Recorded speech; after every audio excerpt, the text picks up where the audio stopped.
Hi, I'm Alice Lee, and I'm a volunteer member of the Chinese American Stakeholders Group. And I am joined today by Ms. Isabel Longoria, and she is the Harris County Elections Administrator. Hello, Isabel. How are you doing today? Wonderful. Thank you, Alice, for having us. Well, we'd like to thank Southern News Group for hosting us once again as we reach out to the Chinese American community and the viewers and talk about the upcoming elections. So as we know, Senate Bill 1 goes into effect on December 2nd, 2021. What are the most significant changes that Harris County voters need to be aware of? The most significant changes for Harris County are that starting in December, as you said, not yet, that we will no longer offer drive-through voting. That will be banned by this bill. We'll no longer be able to offer voting after 10 p.m.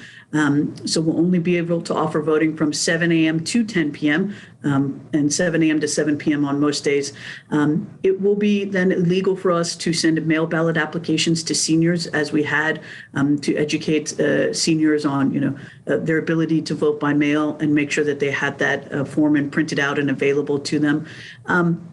There's also going to be more restrictions on people who are assistants and witnesses helping people vote and operating the machines, which we can get into a little bit later.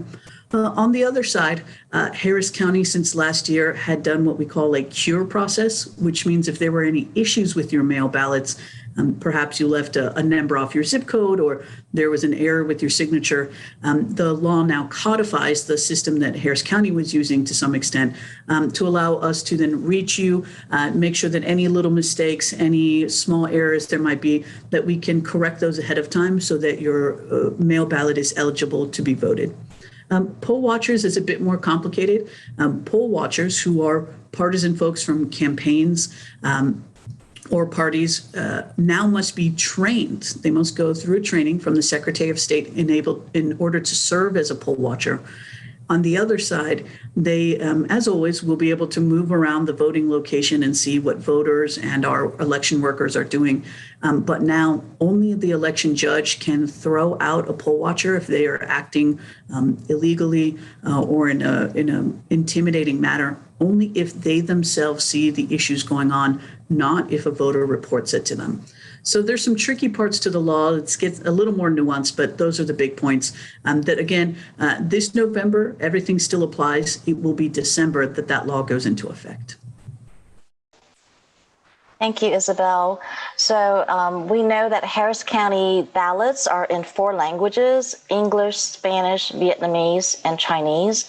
And of course, a city this size, a county this size, we have almost 100 languages spoken, and there's no way that we can translate each of them. And you alluded to this earlier, but so what are the new rules now for the voter assistance? Can you explain that in a little bit more detail? Because I cannot drive someone to the polls now, or there's more restrictions on me being able to drive a senior citizen to the election poll.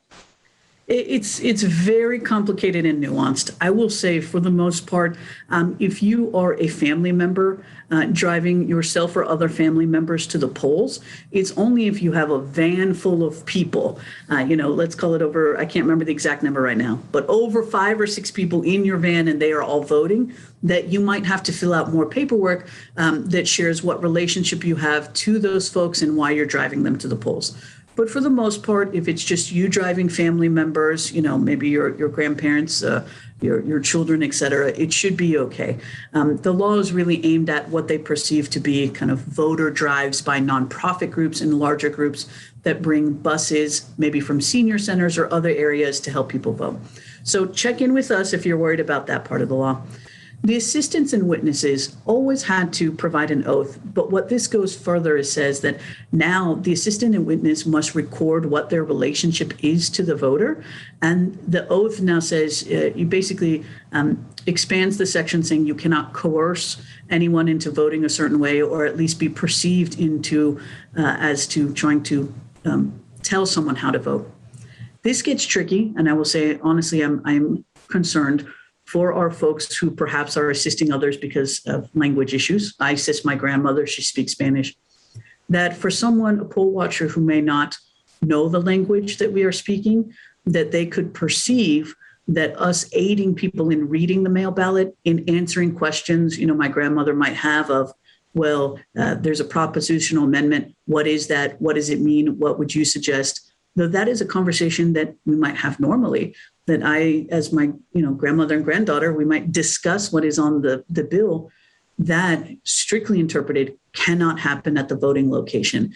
And so people need to be very aware that even if you mean well, even if you are trying to translate not just the literal words on the screens, and that is the only thing we're allowed to do by law, but try and provide context to help a voter, that providing context could be perceived as breaking election code. And so it's very, very difficult and nuanced on what this will do for our assistants and witnesses.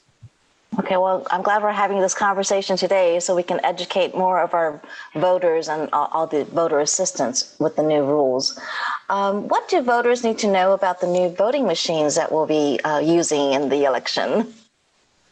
I'm very excited. So for all those legal changes that might be coming, and again, the tricky details that people might get caught in, we do have new voting machines.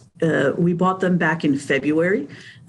We had the old machines for over 20 years, and they were about the oldest, worst things we could have in Harris County. So we have new machines, and the most important feature is that they're touch screen. So no more wheel and button. They are touch screen. Whatever you touch on the screen is what happens. You can increase the size of the font on the screen. You can switch back and forth between languages. So especially if we have assistants and witnesses, they can help switch back and forth between languages. And the other big part is that you'll have a paper ballot now. So when you check in, you'll get a blank paper ballot. It's a special thermal paper. You have to put it in the machine before voting. Vote again on the touch screen, however you wish. It will return your selections, but it's not a receipt. You must, please everyone remember this, return your completed paper ballot into a separate machine called the ballot box or the scan.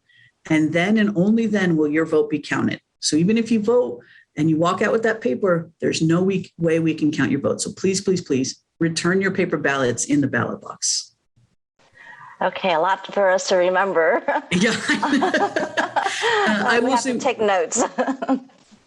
No matter what, we have plenty of people at the voting locations, especially in areas where we have folks who speak different languages. We make sure to have volunteers and election workers who can speak those languages.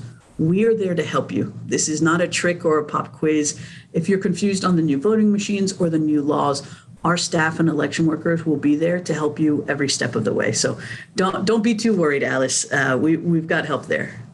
And since you mentioned your staff, we just want to thank everyone on your staff, from Joanne Ray and everybody else. I mean, you guys have done a yeoman's job. And I want to remind the viewers that you've only been in this position for almost a year now. This is a very new position as the elections administrator. So tell us, looking back, what's been your proudest accomplishments and what's been your biggest challenges this past year? My proudest accomplishment is, you're exactly right, having a wonderful team, supporting that wonderful team like Joanne and others to do the work of the community. And honestly, with all of the drama, with all of the conflict and politics going on at the national, state, and local level, that we in this office still, no matter what, maintain our commitment to voter access, to providing drive-through voting, 24-hour voting. We've even gone a step further by making sure that we anticipated the languages that will be more prevalent after the census, and offering the different language resources for different voter registration efforts. Just that idea and that perseverance that no matter what politics might be out there, our job is to protect democracy and to offer that for voters. And the hardest part, I think, is the other side of that coin, that no matter how pure our intent to help voters, to make a better government that jumps through hoops so that you don't have to, unfortunately, there's those who, for whatever reason, feel the need to block those efforts and to stop Harris County from being so innovative. But our intent is pure, our heart is pure, our mission is pure, and we're going to continue to support voters no matter what. Well, that's wonderful. And, we think that the pandemic, of course, is still not over. And with the touch screen, I'm sure you guys are still going to have personal protective equipment like hand sanitizers and the finger gloves for everyone to use. Is that correct? Oh, absolutely. And I guess I didn't even think of the pandemic as an issue anymore because we've been living with it so long, to your point, Alice. But yes, we will still have the wipes, which will have our staff wipe down the machines frequently, especially when signing in. We'll have finger cots so that you can protect your fingers when using touch screens. We will still offer masks for those who want to wear them, but the governor and the county prohibit us from requiring anyone, any voters to wear masks. Though we'll be requiring that of our election workers during early vote. We'll have the dividers so that when you're checking in, there will be a divider between election workers and those voters, so there's no germs passed in the air. And then also spacing out the machines and still looking for locations as best we can that are big enough to accommodate a good flow of people coming through, as well as offering those expanded hours to 10 p.m. and 24 hours so that if you feel unsafe voting, at the peak times around breakfast, lunch, and dinner, please consider using our expanded hours when there might be fewer voters in a location and therefore fewer germs circulating around. Well, thank you so much, Isabel, for your time today. I know that your staff will also assist with some of the translations for the viewers, and we want to make sure that there's enough time for this segment for that information to be presented. So if you have any other final words to share, we have a few more minutes for any of your parting thoughts. Register to vote, bring your friends and family to vote, come vote your way, whatever it is. And the best way to support democracy is for you to vote. So we look forward to seeing you at the polls.